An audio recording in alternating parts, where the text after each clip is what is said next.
What is up, guys? I thought it would be in my best interest to increase my calories even more for some fucking reason. So now we're at 4,000, or like if you want to get specific, 3,931. But that's before adding a metric fuck ton of peanut butter on my rice cakes all of a sudden for some reason.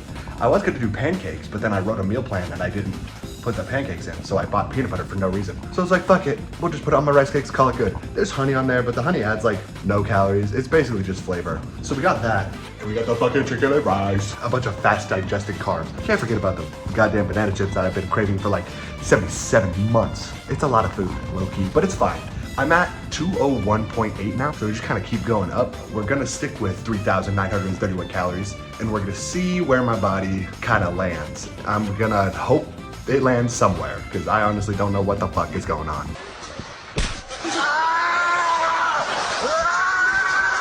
So this is gonna be the first day where I'm actually consistently eating only what's on my meal plan. Other than that peanut butter that I added, but let's just add another 200 calories to the total. And like, you know, like 4 grams of fat and 5 grams of protein or whatever.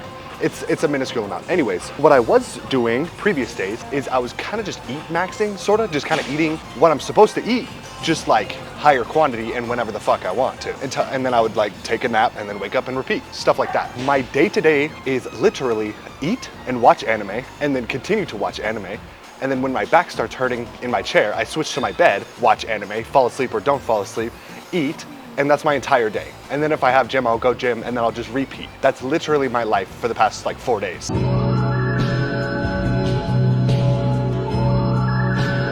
Which is absolute bliss, by the way. It's right up my alley. But that being said, I was eating snacks, like the stuff my mom bought me for my show, which was Star Crunch, Zebra Cakes, and Cosmic Brownies, and Reese's Cups. So I'd have like one of each after every meal, which is an additional 700 calories probably. So I'm gaining weight, definitely not quality weight, but I ran out and I do not plan to buy more. So we're gonna see where 4,100 calories lands me in weight. I'm gonna continue to weigh myself every single morning. And it takes roughly 8 hours to digest something fully, so whenever I eat last, I make sure to weigh myself 8 or more hours after to make sure I don't have like food in my system and stuff.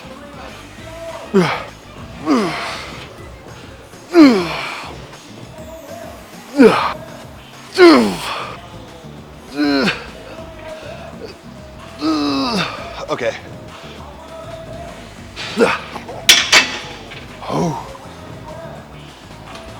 Oh, damn, that was a good set. I fucking love chess, bro. Working out chess is so much fun.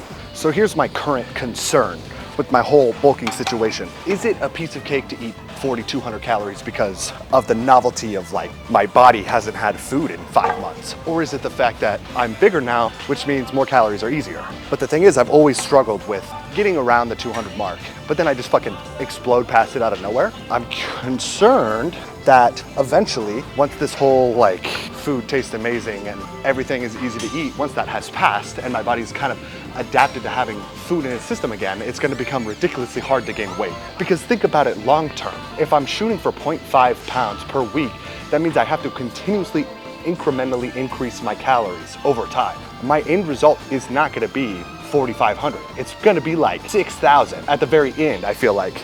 If we're in a linear state of progress, which let's be honest, I won't be. I hope so. If I am in a linear state of progress, I'm fucking goated and I'm a genius, but that's not what this is. I'm not Dr. Vegapunk in this bitch and I don't know what I'm doing most of the time. So there's gonna be a lot of error weeks where I think I'm doing the right thing and I'm not. I just have to make sure to take the numbers as what they are. Try to stay consistent, which is like the solution to life. So we stay consistent and then we just adjust from there. Too high of an average, lower it. Too low of an average, raise it.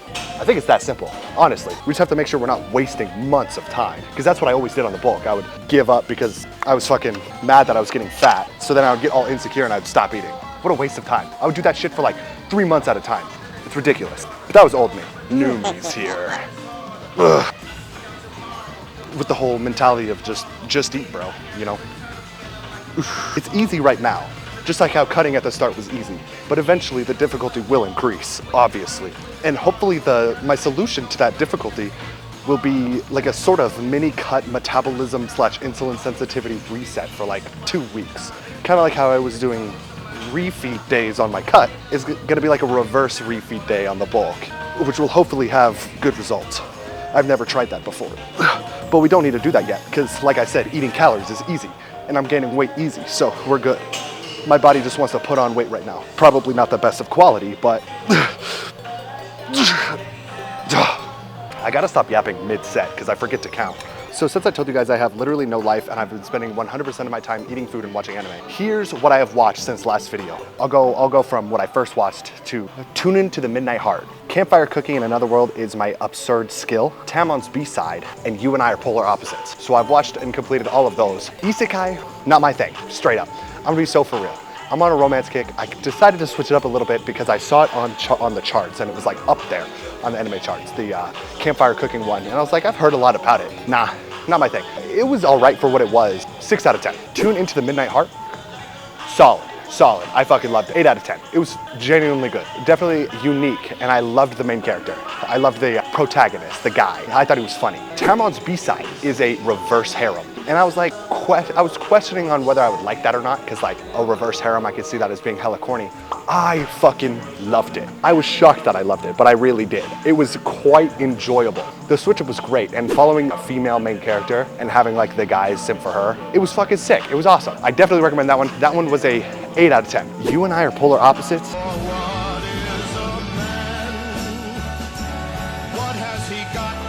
9 out of 10. Literally the best one of all of them that I've watched recently. It was like an extremely refreshing romance anime. And as soon as I watched that shit, I was like, oh, this is beautiful. Off rip, episode 1. I don't want to spoil it too much, because I want you guys to watch it because I thought it was fantastic. But the main girl is hella unique, and I thought she was fucking amazing.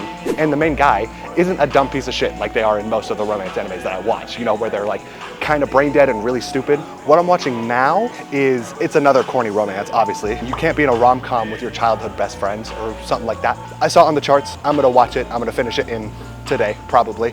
I'm already on episode 6. Oh, my bad, I'm on episode 2. Got a little bit ahead of myself. And so far, it's just like basic standard romance with like a fuck ton of fan service, so I won't be able to watch it while I do my cardio, so is what it is. But I recommend You and I Are Polar Opposites. Phenomenal. Tomon's B-side. Whatever the fuck the reverse harem one that I was talking about, I recommend that one too. Campfire cooking bullshit. That one's, you know, it's good for isekai. It's not no Mushoku Tensei. The only isekai I will ever find really good. My front deltoids are so fried from every chest movement that I've done that I feel like it's in my best interest to switch front delt to rear delt and do rear delt on the days that I do front delt. You know, like switch them. Because I get such a work in with the fucking Smith machine alone.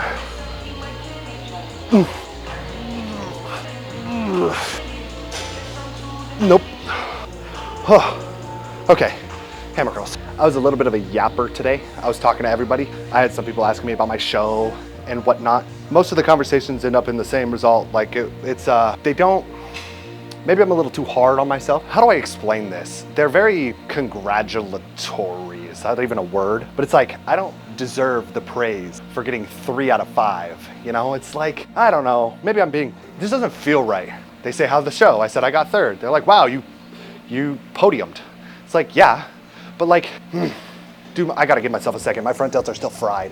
So we'll just yap with no weight. Yes, I got 3rd, but like, the competition wasn't competition. I'm gonna be real. One guy didn't know how to pose, and the other guy was like 13. He wasn't 13. I don't know how old. I think I was the youngest guy there. But still, it's like, these guys aren't real. The 2 people that actually were worth a damn, respectfully, and I mean this in the nicest way possible, the 2 people that actually had physiques to show off beat me. So I didn't really win, in my opinion. And then in my actual like open men's physique, I got last. But not only did I get last, I got dead last, like hard. There was only 3 people, so I placed 3rd again. I placed 3rd in both of my things, but like, I didn't stand a chance, you know? All because I fucked up my stupid carb load. And I think I could have got leaner. I think I should have just tortured myself a little bit more, because if I dropped my calories from 17 to like 1600, I think I could have got like disgustingly peeled just to fuck it up for the carb load anyways, but that's neither here nor there. I don't know. The results of the show weren't great, but I'm glad I did it because I learned a metric fuck ton, and I know exactly what to do next time. Basically, 200 grams of carbs, maximum. We're reducing the fuck out of it. And I also don't need to do like a practice carb load. I don't need to do like all of the, I know my expectations for cardio, like I can reduce it from borderline 2 hours, which is diabolical, and my legs were literally like omega fucked due to the immense amount of cardio. That's not normal, by the way, turns out. So I just needed to man the fuck up and increase the intensity while decreasing the duration. And that probably would have helped my legs quite a bit. In addition to eating less, I should have ate less. Like I was doing everything good and I got pretty peeled, but I could have got a little bit more peeled because for the last 2 weeks, I kind of just coasted at 17. You're not supposed to coast, fucker. You're supposed to keep dropping as hard as you can. Yes, I was dying in the moment, but like when I'm reflecting on it now, it would have been nothing but beneficial. So next time, yes, I'm dropping it from 18 weeks to probably like 12 to 15, 12 to 16. So 3 to 4 months. Maybe 3.5 months, we'll see, something like that, because I think if I actually come into the cut with a full proper I'm on show prep mindset, it'll be better because like I said last time, I didn't know I was doing a show during my cut until halfway in my cut, so I had to like extend the cut, you know what I'm saying? Anyways, dude, my front delts are, I'm still yapping, but like my front delts are still fried. Ugh, I just gotta do my set anyways. What I'm trying to say is I wanted to bring my best and I didn't, but I tried to bring my best. So like, that's why I'm not like super pissed off at myself. I'm not happy about the results, but I underestimated my competition as well. Sort of. Like half the competition wasn't even fucking competition, and the other half absolutely fucking whipped my ass. Ugh. And I was expecting to go into junior and not actually compete against people who know what they're doing. So when I switched from junior to open physique, which is like the big boy one, and getting my ass whooped, that didn't feel very good either. Because I think I could have won, honestly. I think I had better frames than these people. And it just makes me want to compete again, just so I can be like, fuck you guys, here's what I actually look like.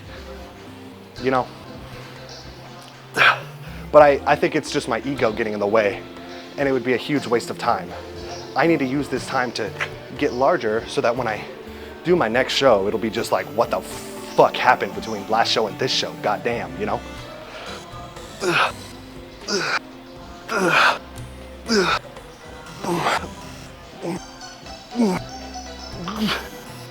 My front delts are fucking screaming. I'm done. I'm not done. I have 2 more sets and then cardio. I was a goddamn yapper today, so I was worried I wasn't gonna get my Duolingo lesson in time. I will. I think I have an hour left before it's midnight, so I'll get it in, which is good. The thing is, every time I do a lesson, I like forget the previous lesson, but it turns out you could do lesson reviews. So my plan is to kind of go over all of the lessons until I literally memorize everything. Because what better way to memorize something than repetitive tasks? That's like the hack, is repetitive tasks. That's how I memorized hiragana. Well, for the most part, there's a couple that I just can't seem to click, which is meh, M-E, meh, and it's like a squiggly pretzel.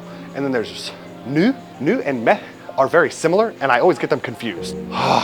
Anyways, okay, cardio time. My deltoids are screaming. Is that why my deltoids are overpowering my chest? Because like every single time I do a lift, my front delt just wants to take over. Anyways.